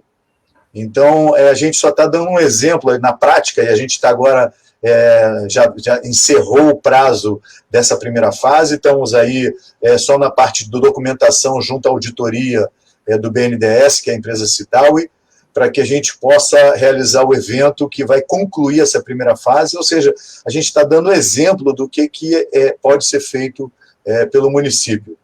E o IRPH é o instituto que está aí para poder tratar e cuidar desse nosso patrimônio. né? Então, eu realmente sou obrigado a dizer, porque o André, por ser museólogo e ser muito envolvido com essa coisa, ele tem um conhecimento profundo, não só do papel que o IRPH tem, mas assim, do que pode ser feito em termos de parcerias, de projetos, para que a gente tenha uma cidade... Porque você citou Paris, Mônica, por causa da... A vida te levou a Paris. Eu tenho uma irmã que mora na França, já tive a oportunidade de visitar Paris. Paris é um museu a céu aberto. E aqui o nosso museu a céu aberto, que não é nem um pouco perto do que é de Paris, ele está sendo roubado para ser derretido. No outro dia não levaram uma parte do monumento lá que pesa 2 toneladas. Impressionante, como é que é impossível um negócio desse, entendeu? Então, assim, quando a gente fala de abandono da cidade, em todos os termos, né? A gente vê aí que, por causa da proximidade das eleições, o prefeito começou a pintar algumas faixas no asfalto. Eu vi. Ele me enganou, ele realmente está fazendo um trabalho lindo, maravilhoso, porque ele está pintando o asfalto, entendeu? Mas assim, às vésperas da eleição. 4 anos para fazer. Então, quer dizer, a questão do abandono é um abandono real, né? E aí não está indo uma crítica ao partido ou à ideologia, é a administração. E nós não temos um projeto de continuidade, Arnaldo. Tudo feito assim, aos trancos e barrancos. Vou te falar, nos anos 80, eu fiz um projeto que chamava Balançando o Coreto, o nome era Balançando o Coreto, mas era o seguinte, era a preservação, na época, dos 14 coretos que ainda existiam na cidade. Eu consegui apoio da Fundação da Globo, lá com o Roberto Marinho, a gente fez um projeto de animação e tombamos os coretos. Aí, de repente, outro dia eu parei para pensar, vem cá, o que aconteceu com aqueles coretos que em 80 você trabalhou tanto para tombar? Tombaram de vez, agora não tem mais nada, todo desmantelado. Eu não vi mais da Zona Oeste, não vi o de Vigário Geral, mas o da Quinta da Boa Vista está. Do Parque de São Cristóvão ali está caindo aos pedaços. Então, não existe continuidade. A gente faz projetos lindos e esses projetos são abandonados. Muda a política e muda toda uma proposta. É isso que a gente tem que lutar também. Tem que ter um projeto de continuidade. A preservação da cidade não pode ser uma questão de governo, tem que ser uma questão de Estado, tem que ser um projeto que dure, que permaneça, seja um projeto. Aí você, por exemplo, o Corredor Cultural, que foi um projeto belíssimo para o centro da cidade, que recuperou aquele casario todo, aqueles casarios já estão tudo modificando fachada de novo, quer dizer, não teve um projeto de continuidade. E essa luta que a gente tem que ter para que seja um projeto de governo e não um projeto de políticos, né? Zé, quer fazer mais algum comentário? Concordo com o que ele falou. A gente tem que se valorizar e contratar. Aquela outra história. A gente tem que valorizar o serviço público, qualificar as pessoas, formar. Exatamente foi o que eu falei no começo. A gente tem que dar formação e tem que valorizar o trabalho. Mas me desculpa, André, é o desmonte nacional que está acontecendo de todo sentido, para a cultura, para o turismo, para a saúde. A gente não contrata mais médico, não contrata enfermeiro, não contrata professores, as escolas estão sem água. Gente, é um projeto de desmonte, é isso que a gente tem que lutar contra esse desmonte que está acontecendo. Dei aquela pausa, porque quando eu vi o comentário aparecendo, eu falei, a Mônica vai querer comentar isso aí. Zé, vamos partir para as considerações finais. Eu queria que você concluísse sobre esse debate, deixar um recado final. Desculpa, eu Daniela? Isso. Comigo? Então, gente, quero só agradecer mais uma vez aí a todos, a você, ao Arnaldo, a Mônica por ter me convidado. Acho que a gente falou aqui coisas muito relevantes e muito importantes, que eu tenho certeza que o pessoal que está aí assistindo no Facebook também prestou bastante atenção, e estou vendo aqui pelos comentários, pelas considerações, o quanto isso gerou de debate, o que é importante, porque não se faz política sem debater, sem discutir. É isso, né? O Rio, você falou aqui do IRPH, a gente está aqui, como eu falei, eu faço parte de um coletivo chamado Estados Gerais da Cultura, e a gente está aí numa luta por valorizar a cultura e arte, e isso acontece em esfera nacional também, federal, né? O IFAM está destruído completamente, né? Um órgão que já teve uma responsabilidade enorme, e não é diferente o IRPH aqui no nosso universo mais local, né? Precisaria tanto, né, pensar em dar acessibilidade às pessoas que querem visitar o nosso patrimônio histórico, dar condições de saneamento, né, para que recolhimento de lixo, para que sejam locais agradáveis para serem conhecidos, visitados e estudados, né, não só por turistas, mas pesquisadores e curiosos. Então, assim, com relação ao nosso papo aqui, gente, muito obrigado. Mais uma vez, repito, defendo a candidatura da Mônica Rabelo por tudo isso que ela colocou aqui e por muito mais algumas outras coisas que não deu tempo para falar aqui, né? A Mônica, ela tem projetos, né, para praticamente, se não todas as demandas, né, da população carioca, eu diria que para as mais importantes, né?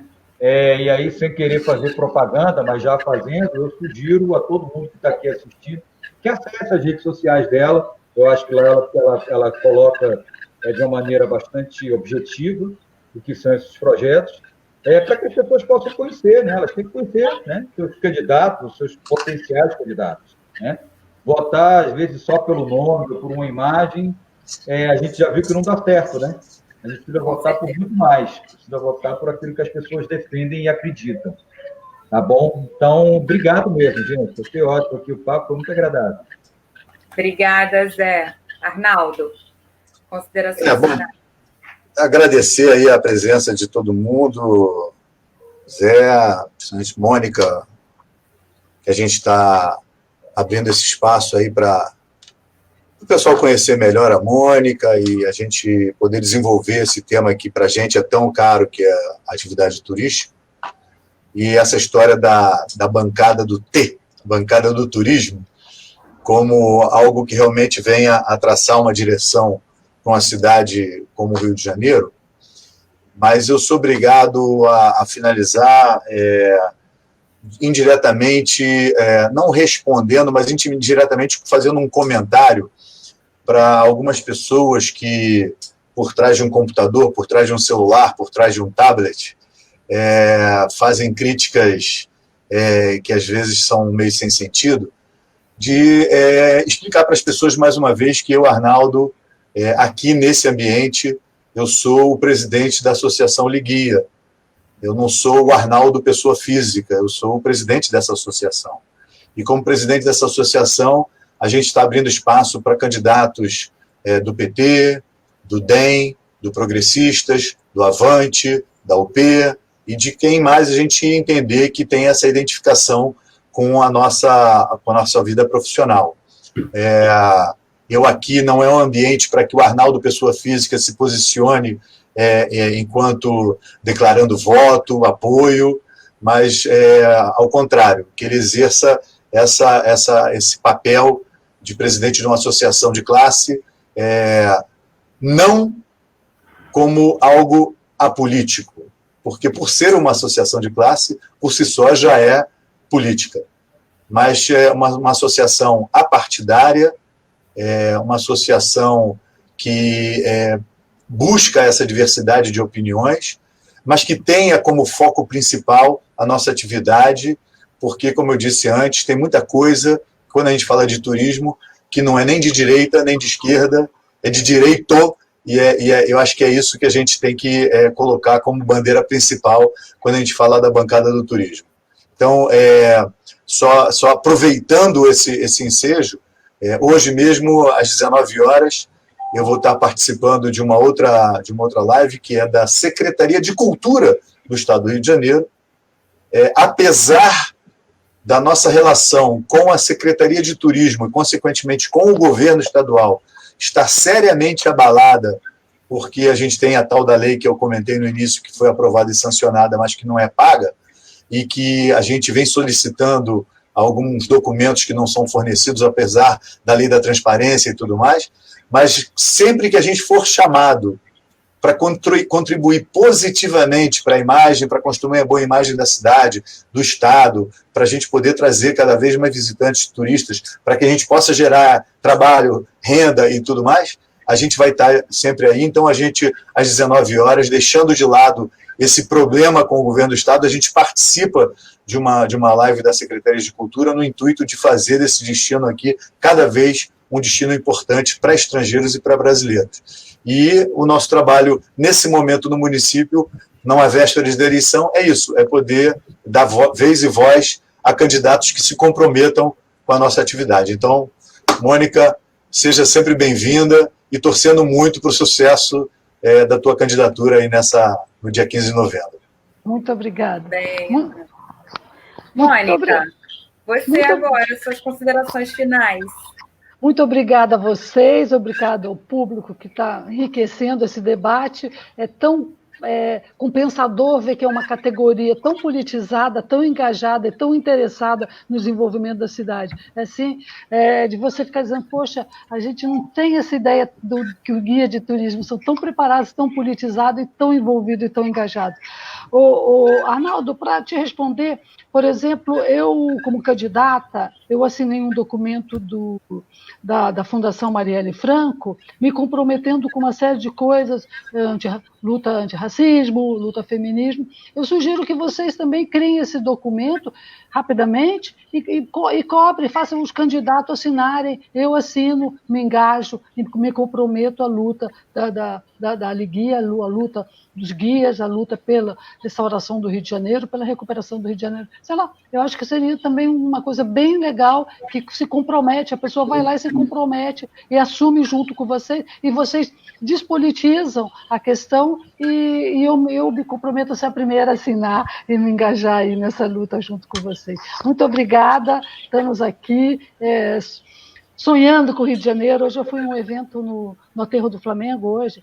Gente, vocês não imaginam, essa pandemia eu tenho saído pouco, mas, cara, depois eu mostro uma foto para vocês, o Rio de Janeiro estava a coisa mais linda do mundo, aquele pão de açúcar estava brilhando, estava o mar, estava assim, dizendo, olha, aquela paixão que renova e que te faz sorrir de novo. Eu amo o Rio de Janeiro, estou com vocês e a gente vai junto lutar por um Rio mais igual, um Rio com mais mobilidade, um Rio com mais transparência, um Rio com mais felicidade, um Rio que a gente possa convidar os amigos, os turistas, para visitarem tranquilamente e se apaixonarem igual a gente é apaixonado. Muito obrigada. Muito bem. Muito obrigado também a vocês por aceitarem o convite de estar aqui com a gente hoje. E aí, falando em convite, já que você também falou de Aterro do Flamengo, a Gabriela Codazzi, ela pediu para te convidar também para o Se Liga no Guia. É um projeto também da Liguia de tour a pé. Então, todo domingo, saindo da Feira da Glória, do Largo da Glória, às 10 da manhã, a gente oferece 3 roteiros turísticos a pé, com guias cadastrados, tá? Então fica aí o convite para vocês, tanto para a Mônica, para o Zé e para quem mais quiser ir acompanhando os nossos guias. E para quem está assistindo a gente, lembrando da agenda, né? Amanhã tem Se Liga no... olha eu falando de novo Se Liga no Guia. Tem quartas 4, aqui pelo canal do Facebook. Na quinta, a gente tem mais uma entrevista, a gente vai receber o Maurício Werner, do Avantes. E é isso. Contamos com a presença de todos. Lembrando também, senão a Fabiana vai brigar comigo, que todas essas lives elas estão sendo salvas no canal da Liguia, no YouTube. E, se possível também, Mônica, algumas perguntas elas não puderam ser respondidas porque a gente não teve tempo. O pessoal que fez pergunta que não foi respondida, marca o nome da Mônica, que aí, de repente, se ela quiser, se ela tiver um tempo, eu acho que valeria a pena responder essas perguntas para quem não conseguiu ser respondido aqui ao vivo. No mais, é isso. Muito obrigada pela presença de todos. Muito obrigada. Muito obrigada, muito obrigada. Um prazer. Para todo mundo, então, um abraço. Obrigado, gente. Tchau. Boa tarde aí a todos. Obrigada.